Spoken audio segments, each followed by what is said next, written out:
Hey everyone, do we have a treat for you today? And it's a Balinese single origin coffee. Well, I don't think you can share that with everyone listening. I think I can. I've done it before and I'll do it again. Can I just say your special fancy coffee smells terrible. I hate it. Smells like ugh. What do you mean? Well, there's a real smell, by the way. No, the treat that I have for you today is the fact that it's only been 7 days since our last podcast release. Usually it's every second week. But what a treat, Dean. Wouldn't they all already have realised that it's a treat because they've received it and they're now listening to us, so they've decided, ooh, that's happened quicker, and they've jumped on? I don't know, Dean. Maybe some people don't notice. I don't know. But you're welcome. I think our viewers and listeners are smart on that list. Are you trying to say that I think our viewers and listeners are dumb? Is this what he's putting words in my mouth? I'm not saying it. Okay. The reason that we're doing them 1 week apart, just for now, not ongoing, is because I have a masterclass that I'm hosting on behalf of Flex Success that's launching on Wednesday night, the 14th of July, and then Saturday morning, the 17th of July. And I thought I would put a podcast out before then, just to tell everyone that you are, if the spots aren't full, that is, you are welcome to come along to the masterclass. And the come hither. If you could see us, ear people, then we'd be saying, come hither. Ew, Dean. This is not me grabbing. For those just listening, Dean has put his hands up in the air. How are we describing this? As if he's fondling a set of nuts. Two hands, palms facing the ceiling. Yeah. As if you're holding something up that has a buttocks. And then just gently massaging the fingers. It just reminds me of how you would play with balls, and it freaks me out. Yeah. But back to what we're talking about. So the masterclass, the topic is cut, gain, maintain, which is what I am developing a online course for, also known as an e-course. Mm-hmm. And the masterclass pulls some important sections of that course and summarizes it for those interested in working out their individual needs for a cut, a gain, or a maintenance phase. Hence why we call it cut, gain, maintain. Pertaining mainly to energy intake, not their individual needs in that, like maybe not your individual maybe sexual they need a pat on the bum when they do things good. Or... No, not your financial needs, not your emotional needs. How many more ways can I derail this podcast? I don't know, but you're doing a great job. Really good job. Look, I've got the barley in there, and the barley is it's going strong. It's good coffee, by the way. Is this a coffee podcast? Mm-hmm. Then put your bloody coffee down and shut up and listen to what I'm saying. It's good. God, you're annoying. You're welcome. I would slap you right now if it wasn't on camera. Yeah. So, Dean. Yes. How are you? I'm very well. That's good. Would you like an update? Because it's the same as about 7 days ago. No, 14 days ago we did our own one, though. And so that is that I'm 13 and a half weeks out. And not quite yet a prick. There's going to be a few weeks until you turn into a prick, I think. Yeah, but I've been dieting for I want to say 9 weeks, 8 weeks. Everybody has definitely like a stage where they start to get real grumpy.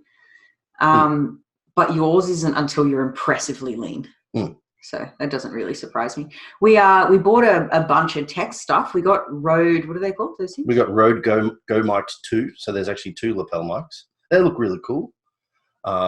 We also got ourselves a brand new camera, which we are not recording this on. No, but we will in future. Yeah, I'll be doing a bunch of recordings for the course, because the course is going to be pre-recorded content. Every week is going to have, a bunch of different video lessons, plus some downloadable PDFs, a little quiz at the end of the week if you wanted to take it, some further learning. So I'll be recording quite a lot of stuff, and I thought I'd stop recording on my potato phone. Mm-hmm. And get something good quality. Actually have some nice or autofocus HD quality film. To learn how to use the camera, I decided to start taking videos and photos of our dog Reuben.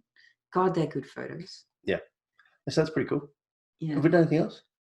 I'm going to get a new computer soon, but that's not exciting. That's not exciting. Let's not share that. Shall we just dive into today's topic? So we wanted to talk a little bit about one of the subtopics of the course, which will also be discussed in the masterclass.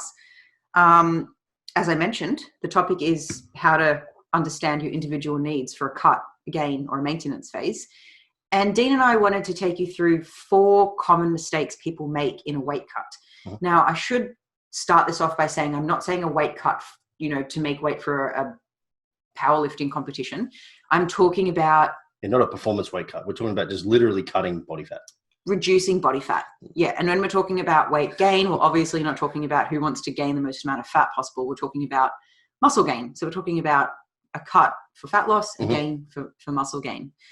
Now, yes. 4 main mistakes. 4 main mistakes. For those who follow me on social media, you have already got a sneak peek into this. Inappropriate expectations is the first one. Maybe you can talk us through why people might have inappropriate expectations, Dean. Because that their social media done fucked people up. Is the scientific term. No, I certainly think, well, everybody puts up their best day in regards to their weight loss. They only talk about how much they lost over 12 weeks and how much they lost per week. They don't talk about the hurdles. Like, everybody just puts up the highlight reel of their weight loss, typically. And we also have things like The Biggest Loser, which are giving people an outrageous situation whereby, they're obviously inside a camp. They're under closed doors. They're starved and exercised to the absolute nine. So like those people are losing kilos and kilos per week, and people think that's normal. So poor expectations, meaning that people think you can lose fat faster than what you probably should focus on. I'd probably also add in there like shitty infomercials or companies trying to sell you their products, like lose 10 pounds in 2 weeks or whatever.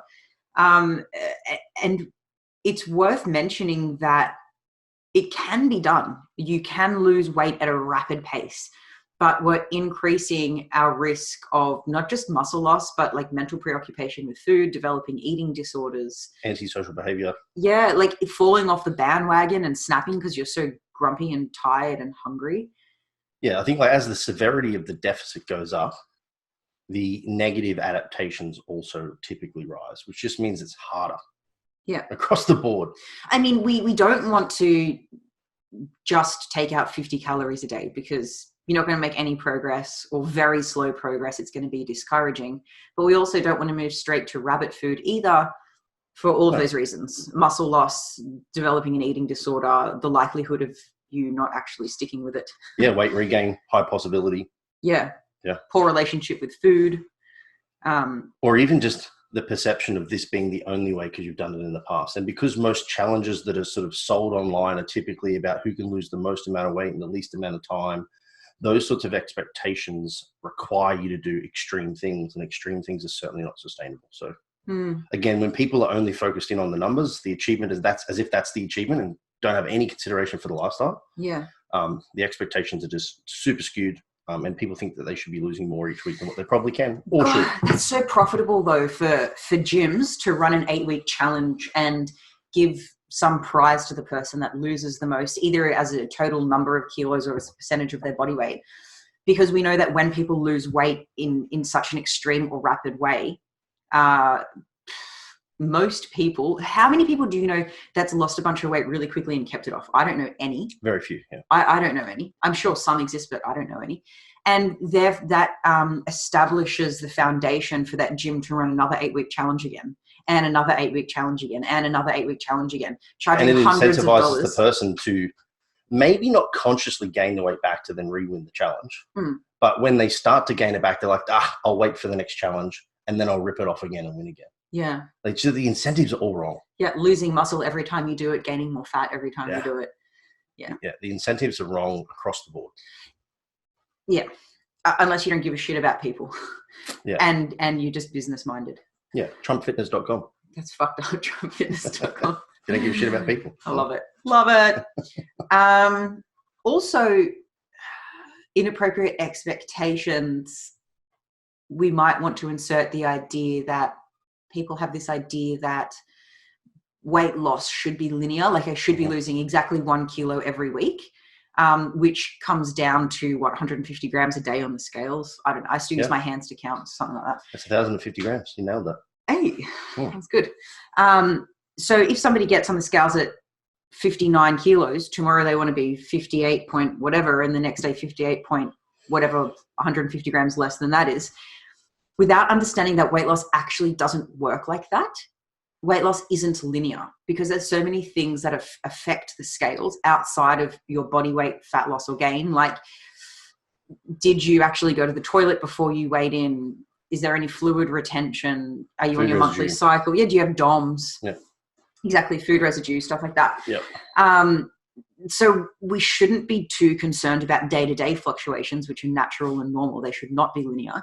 We should be looking at the weekly average. And even then, sometimes we have a weight stable week. Sometimes we have a weight gain week when we've tried really hard and we have been in a calorie deficit. The scales don't always represent the fat that you've lost or gained. They're just one of the many guides that we have. Also, your results should be, the success of your results should be referenced to your body weight too. So like, again, like we take the biggest loser, most of those individuals are like 100 kilo plus. Are you kidding me? They're like... No, I'm saying 100 kilo plus. Like some of the women might be like 100, some of them might be 150, some of them might be 170, but I'm saying they're 100 plus, right? At least. For them to lose 1 kilo, 1% is actually not that difficult. No, 1% is within the bounds of reasonable. But if you're 65 kilos and you want to lose 3, the goal shouldn't be to lose 1 kilo. A week. Yeah. A 3-week diet. The relative change would be 600 grams. But I don't think people necessarily put those 2 and 2 together as well. So this, again, just muddies the water in regards to the expectations, in that people look at the absolute number that's coming off the scale, which is affected by all of those things you said before, instead of looking at the relative potential loss with a low risk profile for muscle loss and all those other adaptations we mentioned. So absolutely. So yeah, for sure. The second one is the second mistake that people make in a weight cut, specifically body fat reduction, not just weight, is dieting too strictly or extremely. I think we touched on this previously in the inappropriate expectations point, that if people start at a really low calorie base, they're too strict, the diet is too extreme, they're very unlikely to stick to it. This is called a VLCD, a very low calorie diet, which is, you know, like meal replacement shakes that we see advertised, or the 2 VLCD days in like the 5 and 2 diet, stuff like that. I think way too big of a reliance on like extreme intervention to make change. So it is like that. It's like most people eat food for their day-to-day living. And then when they want to lose weight, they go, cool, I'm going to have shakes. It's like, you don't have to do that. Yeah. You know? And then the extremity of that obviously then impairs their ability to have a sustainable life. Because they've got this kind of on a diet mindset, and they're like, if they do get to their body weight goal, they're like, yes, I'm here now I'm off a diet. And guess what happens? Yeah, they go back to eating the foods that they think they can now eat, but even though they're the foods that got them there in the first place. Yeah. Or not the foods, but the calories associated with those foods, just that they're typically the foods they really like to eat. Yeah, so the point that you're making here is that like no particular food is responsible for weight loss or gain. It's total calories. For sure. Yeah. Obviously. Yeah. I mean, so obvious. Well, obvious to us. So it's not that there's anything wrong with having stricter periods of time, because if we are trying to do something with our weight, whether gain or cut, there's going to be periods that we do need to keep a closer eye on things. It's the point that we don't need to go from 0 to 100. Not only we don't need to, it's usually harmful. Yeah. It's like a continuum, right? It's like if you're someone who eats out 4 times per week, and those 4 times might be kebab, pizzas, burgers, and beers, sushi. Yeah. Let's go sushi, right? And it's like, okay, well, I want to lose some weight. I'm going to cut back my eating. I'm going to have no meals out, and I'm only going to eat vegetables, fruit, and people wouldn't say fruit because they think that's bad.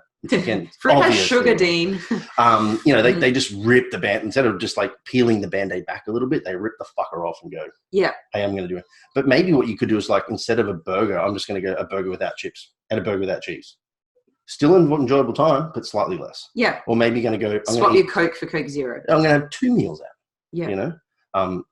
There's no reason why you have to go that strict. And people that do it, like you said, not only is it unnecessary, it's likely harmful long term. Yeah, absolutely. The third mistake people make in a weight cut is guesswork and subjectivity. You want me to? Yeah, tell me more on expand? We're using the Instagram post that I put up about this as our framework for the podcast, which is why Dean's looking at my phone. Guesswork, meaning people think, oh, I'll just eat cleaner, or I'll just remove this or that. That might work in the initial stages, but if we don't actually know what our maintenance calories are, and if our intake is below that, we're just guessing. So probably at first making a few big changes is going to reduce your calorie intake, but then you're probably just eating to maintenance calories once you've lost that first bit. But like you said, this is still guesswork though, right? In that if you were that person that were having 4 meals out, Mm-hmm. and then you cut all of those meals out and ate at home only, it's likely you're probably going to consume less calories. Yeah. So then people go A plus B equals C, like, oh, not eating out equals fat loss better. Yeah, no. When in actual fact, they've just reduced calories subconsciously without knowing, because the food choices might be better. Yeah. However, if they can become a little bit educated on it and make some informed choices, then they can likely have the best of both worlds. You could still eat out, to maybe even up to 4 times a week. Without guessing. You just have to reduce your calorie intake from the stuff that you're eating at home. There's no right or wrong. It comes down to personal preference. I think this guesswork also parallels with the thing we mentioned before, though, with expectations of percentage of body weight that you think you can lose. Mm-hmm. In that, if you're just guessing that 1 kilo is considered successful, then you may be setting yourself up for failure because your expectations are skewed. But understanding some of the sort of, like expectations around like how much is enough to lose to be classified as probably like a successful week, how much is too much to maybe increase the risk of negative adaptations. Like all of these things are essentially providing you a framework for you to then determine like what is success to me each week, each month, each 3 months, as opposed to just going, Mary lost 1 kilo a week. Why can't I do it? I guess that's the right amount. A good example might be my maintenance calories is anywhere between 1,800 and 2,100 a day. Depending on how many star jumps you do. Yeah. Depending on a few different variables. So call it 2,000. I can eat 2,000 calories a day and maintain my 60 kilogram body weight.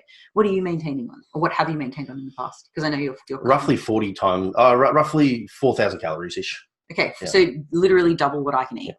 So if Dean wanted to eat out 4 times a week and have a full sugar Pepsi, not that you would ever do that. Because Pepsi Max tastes better. Do you think so? Yeah. I think you're just adapting to it. I don't know. Well, anyways, it doesn't matter. Point is, Dean could get away with way more if he was looking to do anything to maintain or cut, really, than I could. Because if I wanted to lose 1 kilo a week, I'm looking at 1,000 calories a day, aren't I? Fuck, that's so low. I can. It's a 50% deficit. It's a 50%. I would never do that. Whereas mine would be a 25% deficit. Yeah, at a kilo a week. I go from 4,000 to 3,000. You go from 2,000 to 1,000. Same deficit, same fat loss. I could hardly fit in my minimum daily requirements, my lean protein, fruits and veg. There's probably not much left over after that. If only air had nutrients. If only air had nutrients. That's right. I'll just take a multivitamin. So I just wouldn't. I couldn't get away with as much. I definitely couldn't fit eating out into 1,000 calories. Yeah, this is a perfect example of guessing around how much you need to remove. Yeah. Because there are a bunch of arbitrary numbers that people say out there. Like, you need to take 500 calories off your diet in order to lose fat. Like, yeah, but what if I don't have 500 available to me? Yeah, I have. I coach some girls that are very small. They're 55 kilos, and they want to lose a couple for whatever reason, and their body fat percentage does allow for that without getting them into any dangerous zones. But because their maintenance calories is so low, because maintenance calories is largely dependent on your current body weight, we can't lose 0.5 kilo a week because they would be eating below the calories that they need in order to get in their fruits, veg, and lean protein. Like, we just can't do that. We just have to stretch it out a little bit. Yeah. Yeah. It is an unfortunate reality that the smaller you are, the smaller your intake. I mean, horror. It seems obvious, but like, I know of a bikini girl in a contest prep that was eating 850 calories a day. Whoa. And people would normally be like, oh my God, you can't do that. It's pretty low. She was 43 kilos. Wow. So like, when you looked at it, it's like her relative calorie intake was about what a normal 55 kilo chick would be at the end of the bikini prep, Yeah. And this is the problem, again, with looking at these absolute numbers, is you're setting yourself up for, false expectations around what you should be eating as an individual when you're comparing yourself to other people. Which is always unhelpful. You are you, they are them. And comparing is just harmful. This is what I hope people get out of the masterclass, being able to establish their particular maintenance calories. Once we know that, or have an estimate of that, then I hope the rest of the masterclass teaches people what their calorie needs might be for a successful cut or for a successful gain. And they're very different. It's not like we just minus 500 calories or plus 500 calories. There's all these considerations. And I want to explain that as simply as possible without oversimplifying it. The masterclass is only 25 minutes, so I'm going to do my very best. Yeah, so we're getting an introduction as to the considerations for how you may determine maintenance calories. and then and people should be at least to be able to go away with a little bit of application there. Absolutely. And if you want to learn more, there's always the opportunity to join the 4-week course that is going to follow the masterclass, or you can just come along for the freebie of the masterclass. It's cool, whatever. No hard feelings. Now we've gone. We will shun you on social media. No, sure. There will be no hard feelings. Okay, we've gone through the first 3 of the 4 common mistakes people make in a cut. That is inappropriate expectations, dieting too strictly or extremely. Number 3 was guesswork and subjectivity. We actually didn't talk about subjectivity. Mind if I touch on it quickly before we move on to the 4th? So subjectivity, what I mean is subjective feelings of hunger, say, or subjective ideas of your calorie intake. At first, if you've just kind of been eating whatever you feel like and, you're not really hungry, but the chocolate looks good, we'll just eat that. If you move towards, I want to intentionally lose weight, I'll only eat when I'm hungry. I'm not just going to eat because you're feeling emotional or you're feeling tired or because it just smells good or something. It's probably enough to lose weight initially because you're reducing your intake. But as we start to lose weight, our hunger hormone, our ghrelin, is increased. So we feel hungrier. It even sounds like a prick. Ghrelin? The voice thing was like Grelin the Gremlin. It does sound. Anyway. It does, doesn't it, Dean? I apologise for cutting in there. Another derail. I'm also a gremlin. Not yet. In a few weeks. We also have, I guess we could think of it as like the opposite hormone to ghrelin, a hormone called leptin, which lives in our adipose tissue or our body fat.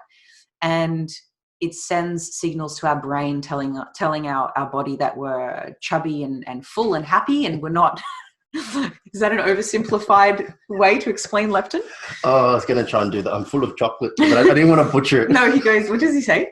Don't make me run. I'm full of chocolate. Is that it? Don't chase me. I'm full of chocolate. The fat Dutch guy from The Simpsons, right? Is he Dutch? I don't know. He's some form of Euro. He could be German, Dutch, Austrian. Something. Actually, probably more Austrian or German than Dutch. He does wear suspenders, doesn't he? Or am I making that up in my head? Yeah, I feel like he does. I feel like he might be German. Okay, let's go with German. German. Anyways, so as we start to reduce our body fat levels, if we're just eating to hunger, we're probably not going to be losing fat for too long because our hunger goes up as we get leaner. So we can't rely on subjectivity. It's important to consult the hunger scale, which is something that we'll be looking at in the course. We don't have time in the masterclass. And that's really helpful and can help us reduce our intake and make it easier to do so, and definitely has some application. But we can't use that only unless we're happy with a weight neutral approach. Meaning we neither care if we go up, down, or stay the same. Yeah, if you're trying to manage your body weight in some direction. Yeah, then it wouldn't be weight neutral. No. Yeah. I think that will be extremely beneficial to people because, again, we're talking about no guesswork. The guesswork being if you understand some of the theory behind like physical versus psychological hunger, which I know you're going to talk about in the course. It allows you the opportunity to then make informed choices around whether or not you actually are truly hungry too. I had a conversation about this with a client of mine just the other day. And he said to me like he was a 7 out of 10 hungry or something like that. Not on the hunger scale, but like 10 being I'm fucking starving, you know? The opposite to the hunger scale, yeah. And I just said, I don't do hunger in prep. And he was like, okay, man, stop kidding yourself. I said, no, because like I see hunger as an opportunity to lose body fat for me personally. And I've learned to live with it so much so that it doesn't bother me. You've learned to be friends with it. Yeah, I have. I be one with hunger as I sit on my little yoga stand. Anyway, we just sort of talked about the differences between the two of them. And at the end of the conversation, he's like, man, this is a really good conversation. The next night he had made himself a homemade pizza. And he went, you know what? I was super satisfied at the end of that. I was not hungry. I just felt like I wanted to eat more food. And I started to really differentiate between the two. And now I feel like this might be much easier. And that was just because he became aware of his physical hunger versus psychological, and the understanding of that then made him no longer subjectively think, oh my God, I'm so hungry. Yeah. Because everybody thinks that when they're dieting. Yeah, his mental preoccupation with food didn't feel like an emergency anymore. And I think that's just something we've always been about here at Flex, is just the education behind the implementation. Oh man, it's so easy just to say like eat less, move more, but actually putting that into practice is the hard part, right? Don't be like a bitch, man. Fucking like light bulb moment. Oh, really? Eat less? So it's so important to understand the practical application of this, to know what's going on so that we need to understand the problems so that we can work on the solutions. Yep. All right. Number four Number is 4. focus on the outcome, right? Yeah. Number No, 4 no, is... no, no, no, no. Don't focus on the outcome. I've done fucked that up. That's the opposite. The problem is, the 4th problem is being outcome focused. Yes. And not habit focused. Yes, exactly. Or process focused. Sure, habits or process. I Sure. tend to use process. I don't know why. I think I stole that from you. No. What is that atomic habits language? Does he say process? I think he says habit. No, he says system. He says systems focused. We changed system for process. So I stumbled across the idea of the importance of being process focused, not outcome focused. This is for my prep for a strongman competition I was doing, which I crushed, by the way, before we read Atomic Habits. And in Atomic Habits, he talks about being systems focused, not outcomes focused. Yeah. So he was teaching the same thing that I already had embraced, but he just uses different language. Yeah. Should we explain it? You can go. I think an easy one would be like if you wanted to run a marathon. Yeah. Then you would know that in order for you to do that, you have to start with, say, running a kilometer. And eventually you need to build up your exposure. Maybe you get to 20 kilometers, then 2 by 20, then so on and so on. Plus the recovery. Plus the recovery, plus the food, the sleep, all that shit. Yep. If you were outcome focused, you would every day that you can only run 1 kilometer or 2 kilometers, and you'll feel further and further away from the outcome being the 43 kilometers. 42 kilometers. I don't know about that. It's 42. Google it while you speak. Then you'd be considering that as a failure. Whereas if you become system focused or process focused or habit focused, you could use any of those 3. Or behavior focused. What you would be saying is that in order for me to achieve, I knew it wasn't the round number, 42.195 kilometers. Closer to 42. In order for you to get to those, you would say, if I do 1 kilometer tomorrow, that's successful. Tick that off. If I can do 2 kilometers by this week, that's successful. Tick that off. Also, what other habits do I have to embark on? If I can get 8 hours sleep. I did my 8 hours sleep and so on and so on. And I talk about this heaps with prep clients. Yeah. Like tick off your daily tasks. In 15 weeks, shit will happen. Yeah. But every day that you're not at the 15-week mark, you're going to look at yourself and go, I'm not lean enough. And it's like, you're not, but you shouldn't be. Yeah. And this same is the with weight loss. process. I haven't lost 6 kilos. That's fine. You shouldn't have lost 6 kilos. It's week 1. Yeah. Let's look at that at week 20. Yeah. So. Yeah, totally. Because the outcome is just a symptom of the process. Oh, that's such a pithy line. It is. And if we're not keeping a high standards to the habits or the behaviors that we need in order to actually reach the outcome, we're never going to get there, which is why it's so important to be habits focused, not outcome focused. Yeah. This is really kind of pulling from that age-old concept of if you have a long-term goal, you need to break it down into short-term goals. Small-term goals? What the fuck? Barley, kick in, man. Come on. Stupid coffee. Yeah, like in that, if I said like, I want to be 115 kilos and I was, man, that's going to take me another 12 months. Fuck, 12 months is too far away. It's so hard to like stick to the goal that's 12 months. Yeah. But it's actually pretty easy just to wake up and go, all right, what do I need to do today? I need to eat this amount of food. I need that amount of training and I'm going to get that amount of steps in. Yep. And you're successful already because you've done the behaviors that you need in order to reach the end goal. Time is going to pass anyways. Yeah. And this all ties back into the first one too. Is like, do I have to give up 4 meals eating out this week? No, like let's just nail 3, and if you can be habit focused, you'll probably find, like you said, the result will be a symptom of those habits. Not quite as pithy, but very similar. Very similar, Dean. I like it. So those are the 4 common mistakes we find people make in a weight cut. And there's also 3 common mistakes people make in a gain. And there's also a group of mistakes people make when they're trying to maintain their weight as well. And I think weight maintenance phase is super undervalued. Oh, and probably the hardest. Yeah, probably the hardest. I mean, if you're trying to lose weight, if you're successful at doing that forever, you're going to die. If you're trying to gain weight, would win at doing it though. I mean, so successful. If we really want to measure success for weight cut, if you ain't dead, you're not successful. You ain't doing good. And if you're trying to gain weight, it's going to take longer, but eventually you are also going to die. So weight maintenance phases need to exist somewhere, unless you always want to constantly flip in and out of losing weight and gaining weight, losing weight and gaining weight, which we don't recommend for various reasons. Yep. We need to be able to understand how to have successful intentional weight maintenance phases. So we're going to go over the common mistakes in the masterclass for weight gains and maintenance, help you establish what your estimated maintenance calories are, and from there, how to use that to have successful cuts or successful gains. Yeah, cool. Now we'll hand it over to the audience. Any question, guys? Oh, wait, not in the masterclass yet.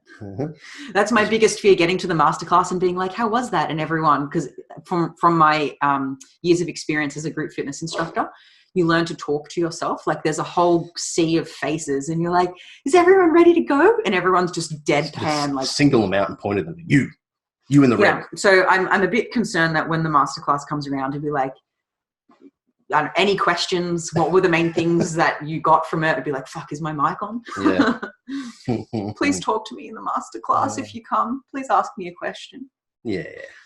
Or don't, because it would be funny to watch somebody's. No, I'll just put on a wig. Like, excuse me, ma'am. How do I get as pretty as you? Don't ask dumb questions. I'll shave the back of your head. I love my undercut. That's good. I like it too. It's actually head shaving day. Every second Wednesday, Dean touches up my undercut. It's the third Wednesday though this week. Yeah, we're a bit late. Yeah, we're a bit late. That is all. That's all. I've got a would you rather. Go. It's in tune with the topic at hand. Go. Would you rather succeed in weight gain by eating yourself to death, or succeed in weight loss by starving yourself to death? The reason I'm choosing weight gain is because it will be a delicious process up to a stage, but it will also take longer. So I'll have longer on Earth. Yeah. Yeah, but you'll also be extremely uncomfortable because you've got to constantly be overeating. Oh man, I understand. And then the walking difficulty, the training difficulty. If I knew I was going to die, I would. How would you? I mean, you might get better at twerking. I was trying to twerk for Dean just as a joke the other day. I'm such a white girl. I could not do it. I think I ended up just bending and straightening my knees really quickly. Would you change your answer if your time of life was different? So like if you were 70? Look, both would be very painful. If I had to eat myself into morbid obesity to the point that it killed me, it would be a painful process. Like I'm not like making light of that. But I don't know, maybe like because I've done comp preps in the past and I've done diets in the past and like it sucks to be so hungry. Maybe like the pain of that is just more real for me. I don't know. I wonder which one of your quality of life would be better though, for a point in time. I think this would depend on where you start. Like if you start small and try to overeat yourself to the point of death over like however long that takes, because obviously you're just trying to shut systems down in a very elongated fashion. I think the initial phase could be delicious, but then it would become a chore. Your life would change, your mobility would change, your ability to exercise would change. Like lots of the things that you do that you enjoy could change. I could shop at oh, maybe that's offensive, Dory. I'm not going to say that. So there's this store that I love that only has clothes for big girls, and I've tried to buy clothes from there before because they just have awesome clothes. But there'll be a point in time that I could fit into their clothes. So I've got something to look forward to. But to go the other way, food would still be delicious. You just wouldn't get much of it. And you could train yourself into a massive deficit, like a marathon runner. And then eventually just pull the food and you might just cark it pretty quick. Look, food would be more delicious when you're starving, literally starving to death. But that's all you would think about. Your energy would be so, not that your energy would be, I don't know, which one are you choosing? I don't know. You got to choose one. Dean, would you rather eat yourself to death or starve to death? Yeah, I probably would eat myself to death. Because there would be a point in time in the starvation that also all of those life factors disappear. I just wonder if I would eventually become okay with my life changing significantly because I'm 300 kilos. You just embrace it. I wonder how big I could get. You know, we should get one of those. I want to wear a muumuu. You know those like Homer, those things, those electric chairs that go up the stairs. We would get that for. I need that for Ruben. No, Ruben, our dog is getting a bit too old to go up and down the stairs. At least he doesn't think so. He slips a lot because we have floorboards and his little paws. We're worried he's going to break a hip down the stairs. Sometimes we're thinking of getting what's it called? Like a children's gate at the top and bottom of the stair. Just one or the other. A safety gate. Yeah. Anyways. So that's it. Masterclass on the 14th, Wednesday night. Yeah, if you want, you have time? to register. 7:30 p.m. I think it is. Australian Eastern Standard If Time. you go to the link in bio from my personal Instagram or from the Flex Success Instagram. We'll also chuck it below in the show notes. Yeah, we can do that. But there are limited spots, so jump on there ASAP. Mm-hmm. And then there's also the Saturday morning. Wednesday night is nearly full. Saturday morning, there's a bit of space. Yep. Saturday morning's 8:30 a.m. All right, something worth sharing. When's the masterclass? Not the masterclass. When's the course going to go live? August 2. Cool. I believe is the Monday. So just like a couple of weeks after the masterclass. But we haven't actually opened the button for people to register for the course. After the masterclass on Wednesday night, that button's going to go live. Again, limited spots, but no one has to rush to that yet because the button's only live after Sweet deal. the 14th. Yeah. Do you have something worth sharing? I do, if you don't. Off the top of my head, I'm going to say if you're a bodybuilder who's interested in being an intellectual bodybuilder, yes, follow John Yewitt. He's an American fella. He actually has a thing called J3 University, which is like a course-based thing for bodybuilders as well.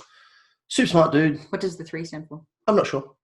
I think he's maybe he's well-spoken. got like 3 pillars. He has great mentors. He is an IFBB pro, so he practices what he preaches. It's fantastic. I really like John. Seems like a good dude. Hi, John. Would have him over for Thanksgiving. Would you come on our podcast, John? Actually, might ask him. All right. You can ask him. How everyone know if I failed. Bodybuilders respond more favorably to big jack dudes than little girls, so you ask him. This is true. I have something worth sharing too. Follow. I am a big reader. I read a lot.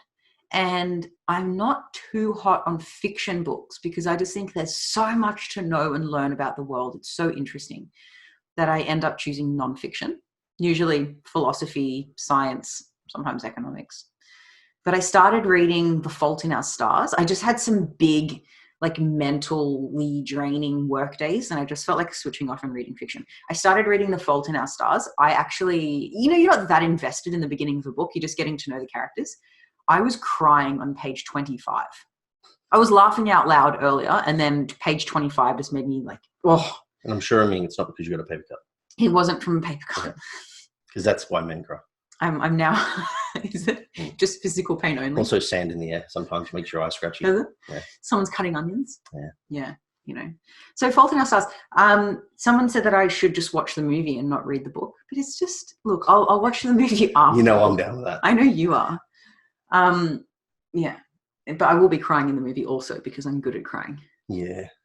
It sounds pretty brutal from the little bit you've given me. I don't know. Maybe so I can't ruin the plot because I'm only like 5 chapters in or something. But the reason that I was crying is she's talking about, it's written from the perspective of a 16-year-old girl who has lung cancer. Mm. And she's alive now, although still sick. And page 25 was talking about the time that she thought she was going to die. Her lungs were failing. Her dad was just there saying, I love you. As her mum was saying goodbye. And like, it was so sad. But I went through a stage where I thought my mum was going to die and she was in hospital. And it was really hard because I had just gotten a new job and I just started uni. And then I don't feel like my brother and my dad took it seriously. So I was the only one visiting her. She didn't die. She's still alive, by the way. So all ended well. We don't know about the girl in the book, though. I don't know yet. Soon to find out. So I don't know if that's why it hit me so hard because I was like, I know how hard that is. Or if it is just because it was really sad and really well written. But read the damn book. The Fault in Our Stars. The Fault in Our Stars. It's actually hilarious. It's great. Hilarious cancer. Fucking cancer. Funny disease. Honestly, she makes cancer really funny. She meets this boy. Well, she's not a real person. So. What's her name? Fuck. So you can tell I'm new to the book. Her name is Hazel. So Hazel meets this boy that she starts flirting with. And he asks, like, when did you get diagnosed? And she was like, when I was 13. But the thing that I didn't tell him was it was 3 months after I got my first period. The universe was like, you're a woman. Congratulations. Now die. And like, just like the way she speaks about it is so, it's refreshing. It's great. Cool. Yeah. That's it. We'll end on the death note. Of course, they will do the awkward, guys. Mm-hmm. Nah, we would appreciate a share, a like, a subscription, whatever else you've got to do to make sure that our podcast gets in more people's ears or in front of their faces on YouTube. I think you can review it on iTunes, which boosts our give us 5 stars. We're not interested if you're only going to give us 3. Keep them to yourself. A screenshot with a tag for Flex or Dean and I personally would be greatly appreciated. Yeah. Don't keep us to yourselves. Don't be selfish. Yeah, guys. Yeah, guys. Not girls, just the guys. Oh, yeah, you know what? Collectively, guys are girls. Can we just say, I like when people say folks because it's more inclusive of guys, girls, and people who don't identify. But I'm not from the country. Folks. Thanks, people. Okay, go with people. Unless you identify as a lamb. Humans? Oh, well, then that ruins that too. All right, we're inclusive. Bye, everyone. See ya.